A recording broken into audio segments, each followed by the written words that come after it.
హరి ఓం. మనం పురాణంలో కానివ్వండి, లేదంటే భాగవతంలో కానివ్వండి, లేదంటే రామాయణ ఇతిహాసాల యందు అందులో దాగి ఉన్న తత్వాన్ని తెలియచేయాలంటే కొంచెం కష్టపడవలసిన విషయం. ఎందుకంటే ఇవన్నీ కూడా తత్వాన్ని తెలియజేయడానికే నెపంగా పెట్టి కథ పైన పెట్టారనమాట. అంటే కథ ద్వారా తత్వాన్ని తెలుసుకునే, తత్వం అంటే సత్యం, సత్యాన్ని తెలుసుకునే ప్రయత్నం అనమాట. కానీ కథ దగ్గరే మన మనస్సు ఆగిపోతుంది కదా. కానీ కొంచెం లోతుకు వెళ్తే అది అర్థమైపోయే స్థితి వస్తుంది.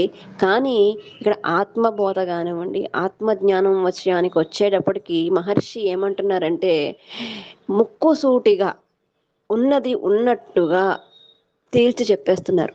ఎందుకంటే కథలో వాళ్ళు ఇలా చేశారు, ఇలా వెళ్ళారు, అలా జరిగిందని చెప్పి కథంతా చుట్టూ తిప్పి అప్పుడు తత్వాన్ని చెప్తారు. కానీ ఇక్కడ మాత్రం చాలా ఈజీగా సింప్లిఫై చేసేసి ఆ రహస్యం ఏమీ లేదయ్యా, ఇదిగో ఇదే అని చెప్పడం అనమాట. అంత అద్భుతమైన తత్వ రహస్యాన్ని మనకి చాలా సింపుల్ భాషలో, చాలా సులువు సరళమైనటువంటి తెలుగులో మనకి మహర్షి అందిస్తున్నారు. నిన్నటిదాకా మనసు గురించి మాట్లాడుకున్నప్పుడు మనస్సు అనేది ఉందన్న విషయం, మనసుని ఎలా అదుపులో పెట్టాలని చెప్పి ఇక్కడ మనస్సు ఆత్మ విషయాల గురించి స్పష్టం చేసి ఇక్కడ మరి ఇవన్నీ మనస్సుని అదుపులో పెట్టడం, మనసుని జాగ్రత్తగా పెట్టడం బానే ఉంది. మరి నేనెవరు అన్న విషయానికి వచ్చేటప్పటికి మనమేంటో ఇక్కడ స్పష్టం చేస్తున్నారనమాట.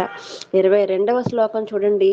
విగ్రహేంద్రియా ప్రాణదీతమాహ నాహమేక సత్ తజ్జడం హ్యసత్. లైన్ లో చూడండి, నేను విడదీస్తున్నాను. అంటే విగ్రహేంద్రియ అని ఉన్నది కదా, దాన్ని విడదీసినప్పుడు ఇక్కడ చూపిస్తున్నాను చూడండి. విగ్రహ అంటే శరీరం, కనిపించే శరీరం ఏదైతే ఉందో, ఆ ఈ మూట ఏదైతే ఉందో దాన్ని విగ్రహము అనగా అన్నారనమాట. అయితే ఇంద్రియాలు, ఇంద్రియాలు అంటే జ్ఞానేంద్రియాలు, కర్మేంద్రియాలు 10 కదా. ప్రాణ, విగ్రహేంద్రియ ప్రాణ అన్నారు. అంటే ప్రాణము అంటే ప్రాణవాయువులు, ప్రాణవాయువుల గురించి కూడా మనము చెప్పుకోవడం జరిగింది. ఇంకా ఏమంటున్నారంటే ధీతమహ అన్నారు. మొదటి లైన్ చివరిలో చూడండి. ధీ అంటే బుద్ధి, ధియో యోన ప్రచోదయాత్ అంటారు కదా. ఆ ధీ అంటే మనస్సు అన్నమాట, మనస్సు బుద్ధి. తమహ అంటే అజ్ఞానము. అహం నా అంటే నేను కాదు. సెకండ్ లైన్లో మరి నువ్వు శరీరము కాదు, నువ్వు ఇంద్రియాలు కాదు, నువ్వు ప్రాణము కాదు, నువ్వు బుద్ధి కూడా కాదయ్యా అంటున్నారు. మరి ఏంటి, మరి మనం ఏంటండి అంటే ఇప్పుడు దాకా చెప్పిన క్లాసు అయ్యి బాబో ఇంత కష్టమా అనుకుంటారేమో అని ఇంకొంచెం సరళంగా చెప్పే ప్రయత్నం చేస్తున్నారు. తత్ అవన్నీ కూడా జడం. జడము అంటే వాటికి ఎటువంటి ప్రకాశత్వం లేదు, ఎటువంటి చైతన్యము వాటికి లేదు. మనం గత పాఠంలో కూడా చెప్పుకున్నాం కదా. ఈ ఇంద్రియాలు అయితేనేమి, ఈ శరీరం అయితేనేమి, ఈ ప్రాణం అయితేనేమి, ఇదంతా మనకి ఇవ్వబడినది, పట్టుకుని తెచ్చుకోలేదు. మనం తయారు చేసుకుని అమ్మ కడుపులో కూర్చుని ఇవాళ కాలు చెక్కుకోవాలి, చెక్కేసుకుందాం, ఇవాళ శరీరం చెక్కుకోవాలి, చెక్కేసుకుందాం అని చెప్పి ఓ టైం టేబుల్ వేసుకుని మన ఇంద్రియాలు మనం చెక్కుకున్నామా? చెప్పుకోలేదు. భగవంతుడు మనకి ఇచ్చాడు, ఇవ్వబడ్డాయి. ఇవ్వబడినవన్నీ కూడా జడమైనవి, చైతన్యము కాదు. ఎందుకంటే ఇక్కడ చూపిస్తున్నారు చూడండి 2వ లైన్లో. అసత్, అవి అసత్తు కనుక. అసత్తు అంటే సత్యము కాదు కనుక. ఏమండి మీరు మేము వింటున్నాం కదా అని చెప్పేసి ప్రతిదీ ఇలా చెప్పేస్తే ఎలాగా? నా చేతులు నాకున్నాయి, నా కాళ్ళు నాకున్నాయి, నేను కూర్చున్నాను, చక్కగా ప్రవచనం వింటున్నాను, నేను కావాలనుకున్నాను కాబట్టి చేస్తున్నాను, ఇదంతా కనిపిస్తుంది కదా, అసత్యం అని ఎలా చెప్పేస్తారండి మీరు అని అంటే, అసత్యం అన్న పదం ఎందుకు వచ్చిందంటే సర్వకాల సర్వ అవస్థల్లోని ఉండని దాన్ని అసత్ అని అంటారమ్మా. మరి సత్ అంటే ఏంటండి అంటే సర్వకాల సర్వహస్తంలోని ఉండేది, సర్వకాల సర్వ అవస్థల్లోని త్రికాలములు యందు అన్ని వేళలా ఉండేది ఆత్మస్వరూపమే కానీ ఇంద్రియ స్వరూపం కాదు. ఎందుకంటే ఈ శరీరము మనకి సాధన కొరకు ఇవ్వబడినది. అసత్తు అయితే మరి ఎందుకు ఇచ్చారు అంటే సాధన కొరకు. ఈ ఆత్మగా ఉన్నది ఎటువంటి సాధనలు చేయగలదా? చేయలేదు. ఆత్మగా ఉందమ్మా, అది ప్రకాశవంతమై ప్రకాశిస్తుంది. ప్రకాశానికి కాళ్ళు చేతులు ఉండవు కదా. అంటే ఏదో ఒక క్రియ ద్వారా ఆ ఆత్మ తన సుస్వరూపాన్ని తెలుసుకోవాలి అంటే దానికి ఒక శరీరం ఇవ్వబడాలి కదా. ఈ గందరగోళం నేను ఆ పాఠంలో మనం చెప్పుకున్నాం కదా, మనసు దీన్ని అదుపులో పెట్టడం, దీన్ని ఎలా పరిశీలించడం, ఇవన్నీ విన్నప్పుడు మనకి ఏమనిపిస్తుందంటే ఈ గందరగోళాలన్నీ ఎందుకండి, హాయిగా తిని కూర్చోక ఎందుకు వచ్చిన కష్టం, నిజంగా బాహ్య కష్టాలే బాగున్నాయి అనిపిస్తుంది అని మనం అనేసుకుంటామేమో అని మహర్షి ఇక్కడ మనకి స్పష్టత ఇస్తున్నారు. ఈ శరీరం ఏదైతే ఉందో అది నీకు ఇవ్వబడిన శరీరము, అది అసత్తు నాన్న. అసత్తు అంటే ఎప్పుడు ఉండదు. ఇవాళ కనిపిస్తుంది చాలా అందంగా ఉంది, ఒక 20 సంవత్సరాలు పోతే ఇది ఇదిలా ఉండదు, మారిపోతుంది. దీనిలో అనేక రకాలమైనటువంటి మార్పులు మన కళ్ళ ముందే జరిగిపోతాయి. కొన్ని రోజులకి ఏమవుతుందంటే క్షీణత, క్షీణించిపోతుంది. ఎందుకంటే ఈ అసత్తు అనే దానికి లక్షణం అది, కాలం కాలం యొక్క లక్షణం అలా ఉంటుందన్నమాట. అయితే మరి సత్యం ఏంటంటే ఆ ఒక్కటైన సత్స్వరూపం ఏంటంటే ఆత్మస్వరూపమే అని చెప్పి ఇంకొంచెం స్పష్టత చేస్తున్నారన్నమాట. అంటే మన నిన్నటిదాకా మనస్సు గురించి మాట్లాడి విన్నప్పుడు నిజమే నిజమే అనిపిస్తున్నప్పటికీ ఆ కాల ప్రభావం చేత మనకి ఎందుకులే అనిపించే ధోరణి కూడా ఉంది. అందుకనే సత్సంగాలు ఏదో ఒక రోజు వినేసి పక్కన పెట్టేవి కాదమ్మా. ప్రతిరోజు ప్రతిరోజు మనం దీన్ని మననం చేసుకోవలసినవి. గబుక్కుని ఏదో రకంగా మనం కింద పడిపోతే ఇంకో శ్లోకం మనం ఎత్తి పెడుతుంది అనమాట. పోనీలే మనకెందుకు వచ్చిందని మనం అనుకున్నట్లయితే ఇంకొంచెం కిందకి దిగి ఇదంతా అబద్ధం. ఏదంతా అబద్ధం? ఈ శరీరం చేసే వ్యాపారాలు ఏవైతే ఉన్నాయో, వృత్తి వ్యాపారాలు ఏవైతే ఉన్నాయో అదంతా అసత్తు. ఎందుకంటే ఒక కుండ ఉందనుకోండి, ఆ కుండకి అనేక రకాల బెజ్జాలు, అదే రంధ్రాలు చేసి మనం బోర్లించి దాని కింద దీపాన్ని పెట్టామనుకోండి, ఎన్ని కన్నాలు ఎన్ని రంధ్రాలు ఉన్నాయో ఆ రంధ్రాలకుండా ఆ జ్యోతి యొక్క ప్రసరింపజేస్తుంది అనుకోండి, మనము అమ్మో ఆ రంధ్రం నుండా వచ్చే వెలుగు చాలా గొప్పది, ఆ రంధ్రం గొప్పది అనుకోకూడదు. ఈ రంధ్రం చిన్నగా ఉంది, ఈ రంధ్రం నుంచి ఆ వెలుగు గొప్పగా వస్తుంది కాబట్టి ఈ రంధ్రం గొప్పది, అబ్బో ఆ రంధ్రం గొప్పది అని చెప్పి కుండకున్న రంధ్రాల గొప్పతనాన్ని మనం ఎప్పుడు పొగడకూడదు. అందులో కింద దేని వల్ల ఆ ప్రకాశత్వం వచ్చిందో ఆ ప్రకాశాంతి గొప్పతనం, అంటే కింద ఉన్న జ్యోతిదనమాట. మనం ఇంద్రియాలు కూడా మనం ఎన్నో పనులు చేస్తున్నాం, చూస్తున్నాం, రాస్తున్నాం, వింటున్నాం, మాట్లాడుతున్నాం, చక్కగా భజన పాటలు పాడుకుంటున్నాం, వేమన పద్యాలు చెప్పుకుంటున్నాం, ఇన్ని వ్యాపకాలన్నీ చేస్తున్నాం. కానీ అది దేని ద్వారా చేస్తున్నాం అనే ఎరుక మనకి కలిగినప్పుడే మనస్సుని అదుపులో పెట్టగలం. అందుకనే మహర్షి కిందకి దిగి మాట్లాడుతున్నారు సరళమైన భాషలో. అంటే ఈ ఈ ఇంద్రియాలు చేసే వ్యాపకాలు కానివ్వండి, శరీరము చేసే వ్యాపకాలు, మనసు చేసే గారడి కానివ్వండి, ఇవన్నీ ఏది ఆధారంగా చేస్తున్నావు అంటే ఆ చైతన్యం ఉంది కాబట్టే. ఒక పిల్లవాడు చక్కగా తయారయ్యి స్కూల్ బ్యాగ్ తగిలించుకుని, స్కూల్లో బ్యాగ్ పెట్టుకుని, క్యారేజీ బ్యాగ్ పట్టుకుని, చక్కగా షూస్ వేసుకుని, ఆ షూస్ కూడా పాలిష్ చేసి నీట్గా తల దువ్వుకుని చక్కగా బస్సో కారో ఎక్కి స్కూల్కి వెళ్ళాడమ్మ చాలా దర్జాగా. ఒకప్పుడు స్కూల్కి ఎలా వెళ్ళారమ్మా, వెళ్ళేవారు అందరూని నడిచి వెళ్ళేవారు ఎంత దూరమైనా సరే. కానీ ఆ దర్జాయే వేరు ఇప్పుడు పిల్లలకి. అంత దర్జాగా వాడు వెళ్తున్నాడంటే దాని వెనక ఓ శక్తి నడిపించింది వాడిని. ఏంటి ఆ శక్తి? తల్లిదండ్రులు అనే శక్తి వాడిని నడిపించాయి. ఆ తల్లిదండ్రులు అనేవాళ్ళు లేకపోతే వాడు అంత అందంగా వెళ్ళలేడమ్మా స్కూల్కి. వెనకాల అమ్మ కష్టం ఉంటుంది, నాన్న కష్టం ఉంటుంది. వాడు అది గుర్తించడు, వాడికి తెలియదు.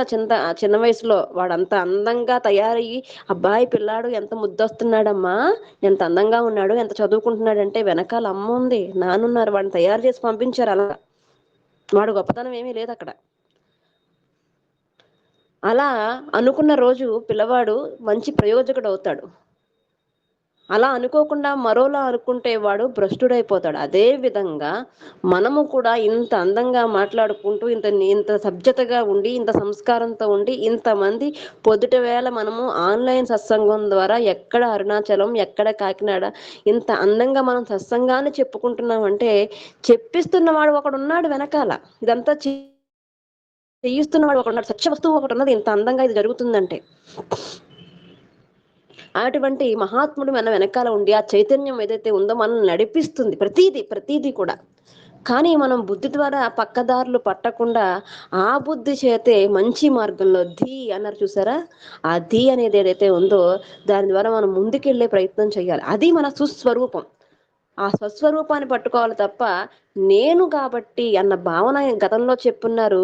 ఇంకా నేనన్న భావన ఏ రకాలుగా ఉంటుందో ఈ యొక్క శ్లోకంలో చెప్తున్నారు మనకి. విగ్రహేంద్రియ ప్రాణదీతమః అంటున్నారు. అంటే ఈ విగ్రహం, ఈ శరీరం ఏదైతే ఉందో, ఇంద్రియాలు ఏవైతే ఉన్నాయో, ప్రాణం ఏదైతే ఉందో, మనస్సు ఏదైతే ఉందో, అజ్ఞానం ఏదైతే ఉందో అన్నీ కూడా నేను కాదు. అంటే నేనని అహం కాదు.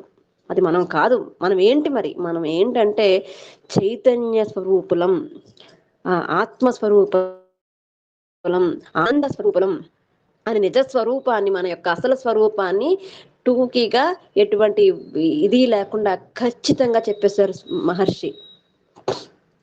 అంటే ఇంతవరకు నా నిజ స్వరూపం ఏదైతే తెలుసుకోలేక అజ్ఞానంలో ఉన్నాను గనక దేహమే నేను. అందుకే దేహాన్ని జబ్బు చేస్తే నాకు జబ్బు చేసిందంటాం. ఇంద్రియాలు ఏవైతే ఉన్నాయో వాటికి ఏదన్నా అయితే నా చెవుకి నొప్పి వచ్చిందంటాం, నా కాలుకి నొప్పి వచ్చిందంటాం, నా కడుపు నొప్పి వచ్చిందంటాం, నా ముక్కుకి ఏదైందంటాం, నా అంటాం. కానీ మహర్షి ఏమనేవారంటే దీనికి నొప్పి వచ్చిందండి అనేవారు. ఏంటది? శరీరం. అంత స్థాయికి మనం ఎలా ఎదగగలమండి? ఆయన కారణ జన్మలు. మొన్న కూడా మీరు చెప్పారు కదా సుబ్రహ్మణ్యేశ్వర స్వామి అవతారం అని చెప్పి అని అన్నారనుకోండి, మరి ఈ ఉపదేశ సారం అంతా వృధాయే కదా. మహర్షి ఎంతో తపస్సు చేసి నేనే కాదురా నువ్వు కూడా ఆ స్థాయికి నువ్వు ఎదగగలవు, నువ్వు కూడా నాతో పాటే అని చెప్పడం కోసం ఎవరైనా మహర్షి కాబట్టి అంటారేమోనని ఇంత గొప్ప సారాన్ని మనకి మహర్షి అందించారు. మహర్షే కాదమ్మా, మహర్షి కూడా ఎంత భగవత్ స్వరూపమైనటువంటి ఆయన కూడా తల్లి గర్భం నుంచే బయటకు వచ్చారు. ఆయనకి కూడా ఈ వికారాలు ఏవైతే ఉన్నాయో ఆయనకే అంటే ఆస్కారం ఉంది. కానీ ఆయన ఎలా జాగ్రత్త పడిపోయారంటే, మనం చూడండి సముద్రం ఒడ్డున తాబేళ్లు తిరుగుతూ ఉంటాయి. అవి తిరుగుతూ ఉన్నప్పుడు వాటికి ఏదైనా హాని వచ్చిందనుకోండి, ఆ యొక్క డప్పులోకి అదొక్క బయటికి కనిపించేది ఏదైతే ఉందో అది లోపలికి తీసేసుకుంటుంది. మీరు ఎప్పుడన్నా చూసారో లేదో మరి. చూసారా ఎవరన్నా? అదే విధంగా మన యొక్క బాహ్యంగా మనం నడుస్తూ ఉన్నప్పుడు, మన సంచారం చేస్తూ ఉన్నప్పుడు, నడుస్తూ ఉన్నప్పుడు అంటే నా ఉద్దేశం వ్యాపకాలు చేస్తున్నప్పుడు అని, వృత్తులు చేస్తున్నప్పుడు మన మనస్సు చరించే ప్రయత్నం జరిగినప్పుడు మనం కూడా వెనక్కి వచ్చే ప్రయత్నం చెయ్యగలగాలి. కారణ జన్ములంటే ఎవరమ్మా? ఎవరైనా కారణ జన్ములే కదా. ఒక మహర్షి ఒక్కరే కదా. మనం కూడా ఒక కారణంతోనే పుట్టాం కదా. ఆ కారణం ఏంటి? సత్యవస్తువు తెలుసుకోవడం. దానికి ఆయన ఒక్కరే కాదు కదా, మీరు కూడా అర్హులే అని చెప్పడానికే 30 శ్లోకాల్లో ఈ తతంగమంతా నడిపారు మహర్షి. అది వాళ్ళ యొక్క దయ. అటువంటి దయా స్వరూపులు మనకు అందించింది మనం కూడా నేర్చుకోవాలి కదా. అందుకనే ప్రతి వ్యక్తి, ప్రతి జీవి కూడా నా ఉద్దేశం మనుష్య రూపంలో ఉన్నవాడు తన యొక్క సుస్వరూపాన్ని ఈ యొక్క ఏదైతే ఉందో ఆ విచారణ ద్వారా తన స్వరూపము ఇది కాదు, ఇది అసత్యము, సత్వస్తువు కూడా నాలోనే ఉంది, దీనికి నాకు కూడా అర్హత ఉన్నది, నేను కూడా చేయగలను అని ఏ అహంకారము లేకుండా నేనే చేయగలను కాదు, నేను కూడా చేయగలను, నాకు కూడా అర్హత ఉందని అదేంటంటారు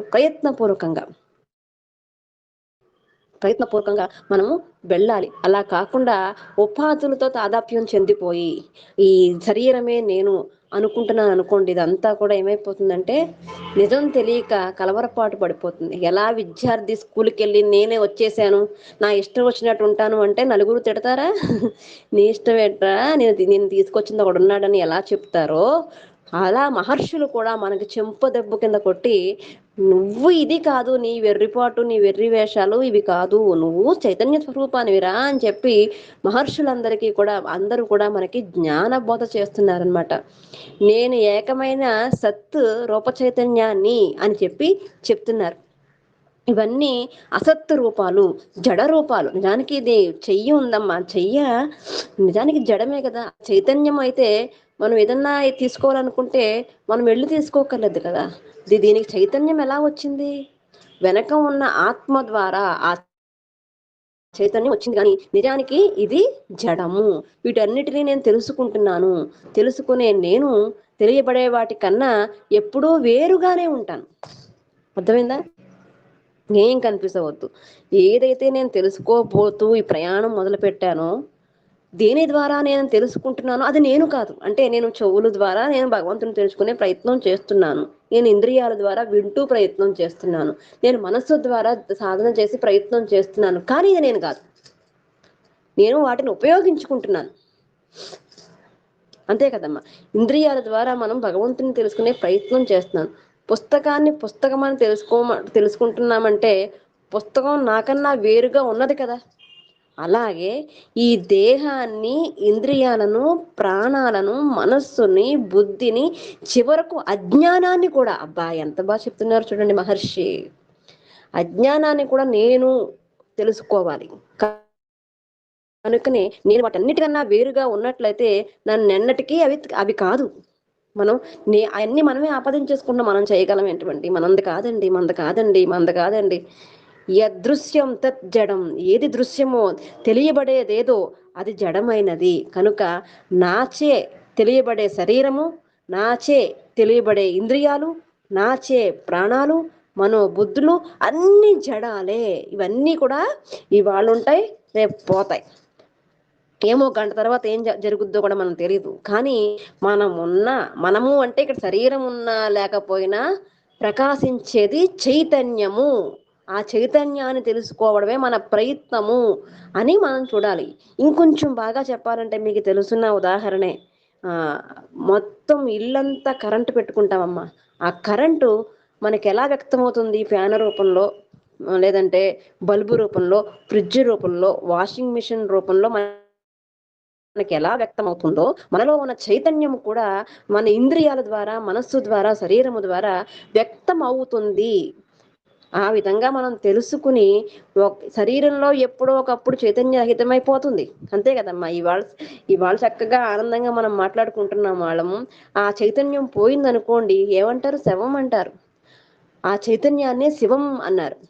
అందుకనే శివోహం, నేను శివుడను, నేను మంగళకరుడను, నేను ఆనంద స్వరూపాన్ని. శివ అన్న పదానికి నిజమైన అర్థం ఇదమ్మా. ఆ చైతన్యాన్నే శివం అన్నారు, ఆ చైతన్యం పోతే శవం అన్నారు. అందుకనే మనము గబుక్కుని ఏదన్నా గుడికి వెళుతూ జోళ్ళు మీ ఇంట్లో పెట్టండి అంటే పెడతారు. కానీ గబుక్కుని మా వాళ్ళు పోయారండి, మేము గుడికి వెళ్ళి మేము దర్శనం చేసుకొచ్చే లోపల ఈ శవాన్ని దాయండి అంటే ఎవడన్నా దాస్తాడా? ఎవరో వరకు ఎందుకమ్మా, మన ఇంట్లోనే 2 రోజులు ఉంచుకోలేము, ఇంకెప్పుడు తీసేద్దామా అని చూస్తూ ఉంటాం. ఎందుకంటే దానికి విలువ లేదు. ఆ చైతన్యం లేకపోతే శరీరానికి విలువ లేదు. చైతన్యం ఉన్నంత వరకునే వీడు గొప్పవాడు గాను, వీడు కలెక్టర్ గాను, వీడు మహానుభావుడు గాను, వీడు వాడు గాను మనం కొలుస్తాం. ఎంతటి గొప్పవాడైనా సరే ఆ శివం ఏదైతే ఉందో ఆ చైతన్య స్వరూపం పక్కకు తప్పుకుందనుకోండి, ఏది ఉండదు, వాడిని శవమనే అంటారు. అప్పుడు దాకా నాన్నగారు నాన్నగారు అనేవాళ్ళు ఎప్పుడైతే శరీరం పడిపోయిందో తీసేయండి, ఈ శవాన్ని తీసేయండి అంటారు. అప్పుడు నాన్నగారిని తీసేయండి అంటారా? బాడీని తీసేయండి అంటారు. అప్పటి వరకు నిన్నటిదాకా వచ్చిన వాళ్ళు నాన్నగారు ఎలా ఉన్నారన్న మనిషి ఎప్పుడు తీసుకెళ్ళిపోతారండి దీన్ని అంటారు. చూడండి, అప్పుడు దాకా కలెక్టర్ గారు అదండి ఇదండి, మీరు మహానుభావులండి, మీరు ఇంద్రుడండి, మీరు చంద్రుడు అన్న పొగిడిన వాళ్ళు శరీరం అయితే ఎప్పుడైతే పడిపోయిందో ఎప్పుడు తీసుకెళ్ళిపోతారండి అంటారు. ఎంత వాళ్ళైనా సరే ఎప్పుడండి కార్యక్రమం అంటారు. అలా ఉంటాయమ్మా సమాజంలో. అందుకని మనం ఎప్పుడు కూడా ఈ అసలు విషయం మీద దృష్టి పెట్టాలి. అసలు విషయానికి ఎసరు రాకుండా స్వామీజీ మాట్లాడుతూ ఉంటారు, తత్వవేదానంద స్వామీజీ. అసలు విషయానికి ఎసరు రాకూడదట. ఎసరు రాకుండా మన కర్తవ్య పనులు చేసుకుంటూ అసలు విషయం మీద మనసు పెట్టి, ఏంటండి అసలు విషయం అంటే ఇప్పుడు దాకా మనం చెప్పుకున్నామే చైతన్యం. ఆ చైతన్యం మీద మనం దృష్టి పెట్టి ఇదం భావనలు పోయినా అహం భావన ఉంది కాబట్టి ఆ అహంభావన యొక్క పుట్టిన చోటు ఎక్కడో మనం ప్రశ్నించి విచారణ చేస్తే అది పడిపోతుందని చెప్పారు కదా మన గతంలో. దీనికోసం మనం కర్ర పట్టుకుని ఏం బయలుదేరక్కర్లేదు. ఆ నిజాన్ని, ఆ నిజ స్వరూపాన్ని, సత్య స్వరూపాన్ని మనం పరిశీలిస్తే సరిపోతుంది. కాబట్టి నువ్వు నేను చేస్తున్నానన్న భావన కూడా తీసేసి, ఎలా చేయగలనండి నేను చేయలేనేమోనండి ఈ భావన కూడా తీసేసి ప్రశాంతంగా కూర్చో. రాత్రి నిద్రపోయింది ఈ దేహం, కల వచ్చింది, ఆ కలలో ఒక దేహం, దానికి వస్త్రాలు, అన్ని ఇంద్రియాలు, ప్రాణాలు, మనోబుద్ధులు అన్నీ ఉంటాయి. లేచిన తర్వాత ఏమైపోద్ది? కళ పోతుంది, కళలో ఉన్న వస్తువులు పోతాయి, కళలో ఉన్న విషయవాసనలు పోతాయి, అన్నీ ఎగిరిపోతాయి. అదేవిధంగా అది చిన్న కళ అయితే మనం కనిపించేదంతా కూడా పెద్ద కళ అన్నమాట. ఇది ఏం దీనికోసం భయపడని అవసరం లేదు. హాయిగా సాధన చేసుకుంటూ మన అజ్ఞాన అవస్థ నుంచి మనం జాగ్రత్త అవస్థలో ఉండడమే జ్ఞానం అన్నమాట. జ్ఞానం అంటే మెలకువగా ఉండడం, ఎరుకు కలిగి ఉండడం, నిఘా ఉంచడం, నీవుగా మనం ఆత్మగా నిలిచిపోయే ఎప్పుడు నిలిచిపోతామో అదే అసలు మన స్వరూపము అని. ఇది దేహం నేను కాదు, ఇంద్రియాల నేను కాదు, ప్రాణం నేను కాదు అని మనము ఇవన్నీ అజ్ఞానం నుంచి బయటపడే ఆలోచనలు నీవైనా నీవుగా ఉండిపోవాలి అని చెప్తున్నారు. ఒక శిల్పి ఒక బొమ్మను చెక్కాడు అనుకోండి, ఎలా చెక్కుతాడు? నేను శిల్పాన్ని చెక్కాలనుకుంటున్నాను అనుకుంటే సరిపోద్దా? చెక్కాలి.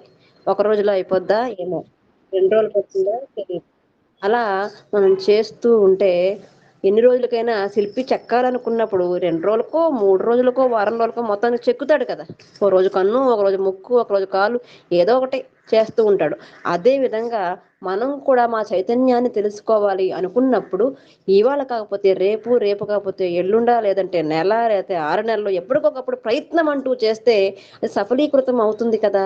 ఆ విధంగా మనం దేహేంద్రియ మనోబుద్ధులను నిరసించిన తర్వాత మిగిలిన సద్రూప్ చైతన్యాన్ని నెమ్మది నెమ్మదిగా తెలుసుకునేదెవరు? ఎలా తెలుసుకోవాలి? అవన్నీ కూడా మనం నెమ్మదిగా తెలుసుకునే ప్రయత్నం చేద్దాం. మహర్షి ఇవాళ మనకి ఏం చెప్పారంటే, నువ్వు ఏది కాదో చెప్తున్నారు. ఇది నేను కాదు, ఇది నేను కాదు, ఇది నేను కాదు తీసుకుంటూ పోతే ఏదో ఒకటి మిగులుతుంది కదమ్మా.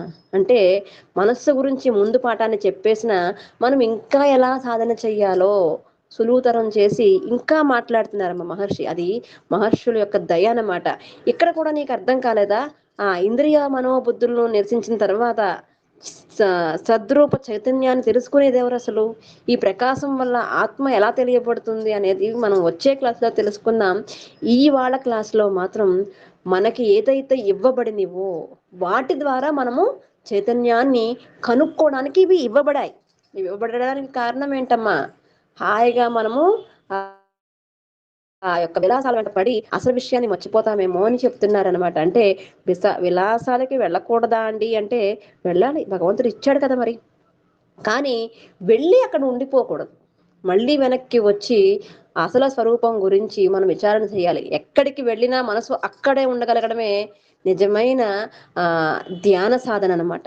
ఆ విధంగా మనం ప్రయాణం చేయాలి. కానీ ప్రతి దానికి ఒకరోజు చేసి రేపు రావట్లేదని చెప్పి నిరుత్సాహపడకుండా ధైర్యాన్ని పుంజుకొని నువ్వేంటో తెలుసుకోమని చెబుతూ మనం ఏది కాదో ఈరోజు చెప్పారు. మనం ఏది కాదటండి, ఒకసారి అనుకుందాం ఆ శ్లోకాన్ని.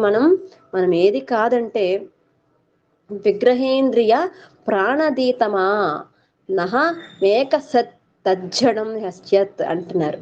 ఆ విధంగా మనం ఏది కాదో ఇవాళ మహర్షి చెప్పారు. రేపటి రోజు ఏం చెప్తారో చూద్దాం. హరి ఓం. శుభం భూయాత్. శుభ సంకల్పమస్తు.